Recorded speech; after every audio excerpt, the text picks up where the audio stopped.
Hello बच्चों, let's see this question. According to DeLong and Petit's law, atomic weight into specific heat is equal to dash approximate. अब इस question में कह रहा है कि यहाँ पे atomic weight into specific heat का यानी the product of atomic weight and specific heat is equal to approximately equal to dash.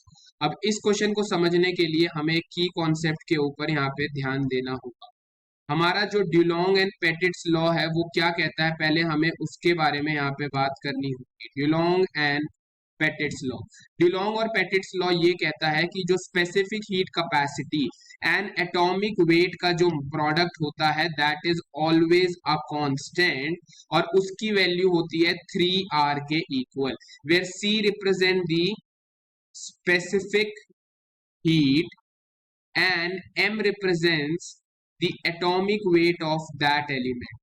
इनका जो प्रोडक्ट होता है वो 3r के इक्वल होता है और अप्रोक्सीमेटली अगर मैं बात करता हूं तो इसकी वैल्यू जो होती है वो 6 के इक्वल निकल के आती है।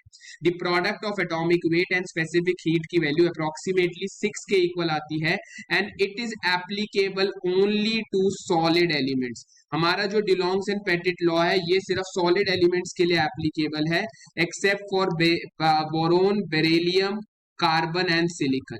इन चारों एलिमेंट को छोड़ के जितने सॉलिड एलिमेंट्स हैं उनके ऊपर डिलोंग और पेटिट्स लॉ हमारा एप्लीकेबल होता है।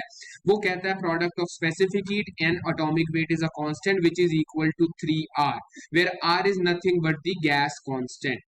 ठीक है जी, और इसकी वैल्यू अप्रोक्सीमेटली कितने के इक्वल निकल के आती है, 6 के इक्वल निकल के आती है। I hope you understood it well. All the best, thank you.